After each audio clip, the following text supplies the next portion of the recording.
So hi guys, welcome to my channel. और last video में आपने देखा था कि हमने डिस्कस किया था मोदी जी की जापान यात्रा, जो कि आई थिंक काफ़ी ज़्यादा सक्सेसफुल रही। बहुत सारे पॉइंट्स पे डिस्कशन हुए और मेजर पॉइंट ये आया कि Japan is going to do a lot of heavy investment in India as usual. A very good friend actually. अभी हाँ, वो हैं चाइना में, और चाइना में बहुत ही ज़्यादा फैंटास्टिक मीटिंग अभी हो रही है। पुतिन भी चाइना आए हुए हैं, तो पुतिन, जिनपिंग और मोदी जी के बीच बहुत ही ज़्यादा अच्छा डिस्कशन हुआ बहुत सारे पैरामीटर्स अपने के ऊपर। क्योंकि इंडिया एक डेवलपिंग नेशन है, दोनों के जो है आपकी सिविलाइजेशन है वो काफ़ी पुराने हैं।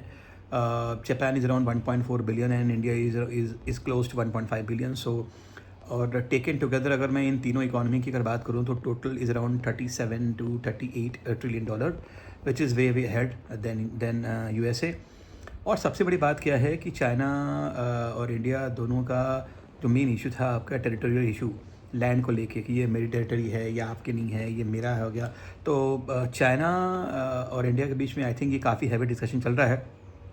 अगर ये डिस्कशन सक्सेसफुल हो जाता है टेरिटरी को लेके, तो आई थिंक मेजर कोई फ्लॉ है नहीं, मेजर कोई इशू है नहीं, एक्सेप्ट पाकिस्तान, बिकॉज चाइना काफ़ी क्लोज फ्रेंड है पाकिस्तान का। और उसने ये मुंह पे बोला भी है जब इंडिया और पाकिस्तान का जब वॉर चल रहा था, सिंदूर वॉर, राइट। तो उस वक्त भी चाइना ने बोला था कि मैं पाकिस्तान के साथ रहूँगा because we share brotherhood and like sisterhood, right. तो वो तो उसका फ्रेंड रहेगा, जैसे हमारा रशिया फ्रेंड है तो वैसे चाइना का तो वैसे ही पाकिस्तान का फ्रेंड चाइना है। तो इसमें कोई दो राय नहीं है और हम इसको अलग कर नहीं सकते हैं। तो हमको ये देखना है कि ये पाकिस्तान को लेके कैसा रवैया रहता है चाइना का इंडिया के साथ, बिकॉज अभी चाइना को इंडिया की ज़्यादा ज़रूरत है रादर देन इंडिया को चाइना की ज़रूरत है। खैर दोनों देश को एक साथ की ज़रूरत है, लेकिन आई थिंक दो तीन पैरामीटर्स पे बात हुई है। मेनली मेजर है आपका territorial issue, number second issue है आपका रेयर अर्थ मैटर का, जो बहुत ज़्यादा चाइना के पास है तो वो इंडिया के साथ शेयर करेगा। और जो टेक्नोलॉजी है चाइना के पास, फास्टेस्ट इकोनॉमी है वो, सेकंड लार्जेस्ट इकोनॉमी है after US currently. I think China is going to beat US very soon in coming maybe 5-10 years I guess, or maybe less than that. And India is going to be the third largest economy very soon by 2028 I guess, right? So ये सब बातें हैं।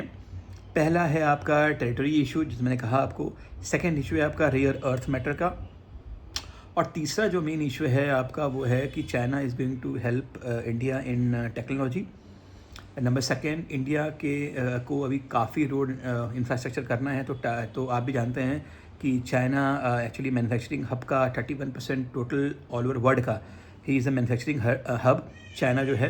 और सबसे बड़ी जो बात ये है वो ये है कि ये सब जो बेसिक पैरामीटर हैं जो इंडिया को रिक्वायरमेंट है, स्ट्रॉन्ग टेक्नोलॉजी की, स्ट्रॉन्ग रोड इंफ्रास्ट्रक्चर की, okay, and India also wanting to become the major manufacturing hub of the world, right?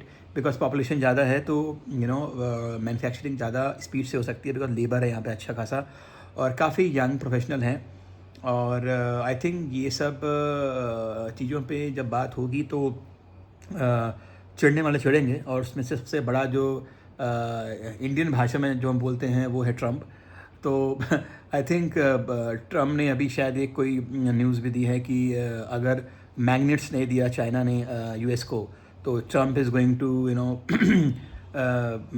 Give around 200% tariff to China, right. तो अभी टैरिफ वॉर चाइना के साथ भी शुरू होगा, बिकॉज जब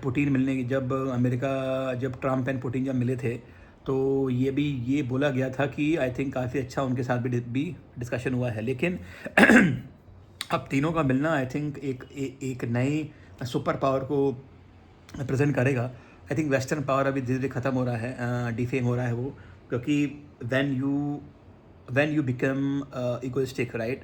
सो हमको भी बहुत सारे चांसेस मिल जाते हैं, और बोलते ना दुश्मन का दुश्मन दोस्त होता है। तो यही हाल अभी इन तीनों के साथ भी है। रशिया और इंडिया दोस्त हैं, चाइना और पाकिस्तान दोस्त हैं। तो पाकिस्तान का भी हेड वहाँ पे आए थे उस समिट में, काफ़ी हेड्स थे। आई थिंक ब्रिक्स के काफ़ी लोग आए थे वहाँ पे, सबके साथ डिस्कशन अच्छा हुआ। मालदीव्स वाले के साथ भी अच्छा डिस्कशन हुआ। तो I think all in all it was a good meeting.